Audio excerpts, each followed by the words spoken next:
어려운 내용을 쉽게 설명해주는 쉬운 팟캐스트, 쉬운 파트 시작하겠습니다.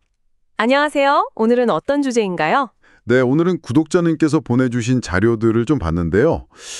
최근 중국에서 스멀스멀 피어오르는 우려죠. 자동차판 헝다 사태. 여기에 대해서 좀 깊이 파고 들어볼까 합니다. 뉴스 기사도 있고 전문가 분석도 있는데 핵심만 쏙쏙 뽑아 정리해드릴게요. 네, 좋습니다. 중국 전기차 시장 경쟁이 엄청 치열하잖아요. 가격 경쟁부터 시작해서 이게 왜 하필 헝다 사태에 비유되는지, 그리고 이게 또 우리 경제, 또 구독자님 같은 개인 투자자에게는 어떤 의미가 있을지 좀 명확하게 짚어보면 좋겠네요. 맞아요. 딱 봐도 제일 먼저 눈에 들어오는 게 그 가격 같아요. 중국 전기차 가격 할인이 장난 아니라면서요? 이게 이 모든 문제의 시작점, 그렇게 볼 수 있을까요? 네, 그렇다고 볼 수 있죠. 아무래도 세계 1위 전기차 업체 BYD 있잖아요. 거기가 일부 모델 가격을 최대 34% 엄청나게 내리면서 이게 딱 불을 지폈어요. 34%나요? 와. 그러니까요. 그러자 지리, 체리 이런 다른 업체들도 그냥 너도 나도 막 가격 내리기 경쟁에 뛰어든 거죠. 이걸 중국에서는 내권식 경쟁이라고 부르더라고요.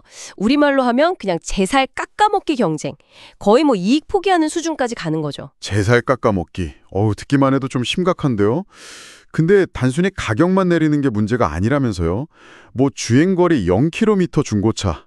이런 이상한 현상도 있다고요? 네, 맞습니다. 그게 바로 이 상황이 얼마나 좀 심각한지 보여주는 단적인 예인데요. 실제로는 안 팔린 새 차를요, 서류상으로만 출고 처리하는 거예요. 그래서 판매 실적 부풀리는 거죠. 실적 부풀리기요? 왜요? 정부 보조금을 타내거나 아니면 상장기업 같은 경우는 주가 관리하려고요. 그런 일종의 편법인 셈이죠. 상황이 이렇다 보니까 청청자동차 회장이 공개적으로 자동차 산업에 이미 헝다가 존재한다, 이렇게 경고까지 했어요. 헝다가 존재한다? 네. 그러니까 헝다 사태처럼 겉은 화려해 보여도 속은 막 골마서 터지기 직전일 수 있다. 이런 위기감을 표현한 거겠죠. 가격 할인이? 소비자 입장에서는 당장은 좋은 거 아닌가 싶기도 한데 그 뒤에 이런 복잡한 문제들이 있었군요. 근데 근본적인 원인은 역시 다른 데 있겠죠? 핵심은 역시 과잉 생산입니다. 이게 문제예요. 현재 중국에서 전기차랑 하이브리드차, 그러니까 친환경차 전체를 봤을 때 1년의 예상 판매량이 많아야 한 1,700만 대? 그 정도로 보거든요. 네. 근데 만들 수 있는 생산 능력은요, 그 2배가 넘어요. 무려 3,600만 대에 달합니다. 그 수요의 예측보다 생산 설비를 훨씬 많이 갖춰놓은 거죠. 수요보다 2배나요? 아니, 왜 이렇게까지 생산 능력을 막 늘린 거예요? 좀 상식적으로 이해가 잘 안 가는데요? 그 배경에는요, 지방정부들의 과열 경쟁이 좀 있었어요. 각 지방정부가 실적 올리고 또 중앙정부한테 인정받으려고 어마어마한 보조금을 막 쏟아부으면서 너도 나도 전기차 공장을 유치하고 또 늘린 결과죠. 보조금 때문에? 네. 시장이 크는 속도보다 공장 짓는 속도가 훨씬 빨랐던 거예요. 이러니까 당연히 공장 가동률은 50% 밑으로 뚝 떨어지고 BYD 같은 몇몇 잘 나가는 데 빼면 대부분의 전기차 업체들이 그냥 적자에 허덕이는 겁니다. 그러니까 묻지마 투자처럼 일단 공장부터 짓고 보자. 약간 이런 식이었군요. 결국 이게 부실로 이어질 수 있다. 그래서 헝다 사태에 비유되는 거군요. 감당 못할 빚으로 쌓아올린 탑처럼요. 네, 정확하게 보셨습니다. 수많은 업체 중에 상당수는 결국 도태될 수밖에 없어요.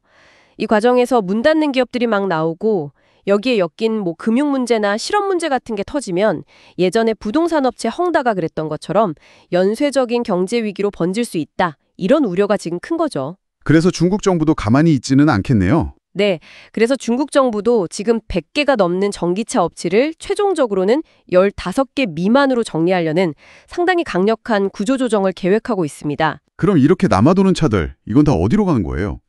중국 안에서 다 소화가 안 되면 결국 밖으로 나올 텐데 이게 세계 시장에는 어떤 영향을 미칠까요? 특히 구독자님들이 제일 궁금해하실 것 같은데 한국 시장은 괜찮을까요? 네, 그게 또 문제입니다. 중국 내 수요를 넘어서는 물량은 결국 수출로 밀어낼 수밖에 없거든요. 이미 BYD 같은 업체들은 동남아시아나 브라질 같은 신흥시장 쪽으로 굉장히 공격적으로 수출을 하고 있고요. 아, 이미 시작됐군요. 네. 다만 미국이나 유럽연합, EU 같은 큰 시장들은 이미 노튼 관세 장벽을 치거나 보조금을 제한하거나 이런 식으로 중국산 전기차 견제에 나섰기 때문에 이쪽으로 물량이 막 쏟아지기는 좀 어려울 겁니다. 그렇다면 상대적으로 좀 뭐랄까? 문턱이 낮은 시장을 찾을 수밖에 없겠네요. 혹시 한국도 그 대상이 될 수 있을까요? 만약에 이 업체들이 중국 내 과잉 생산 물량을 털어내려고 한국 시장에서 진짜 파격적인 저가 공세를 펼친다. 예를 들어서 1,000만 원대 전기차가 나온다. 10만 원대요? 네. 그렇게 되면 국내 자동차 기업들은 정말 엄청난 가격 압박에 직면하게 될 겁니다.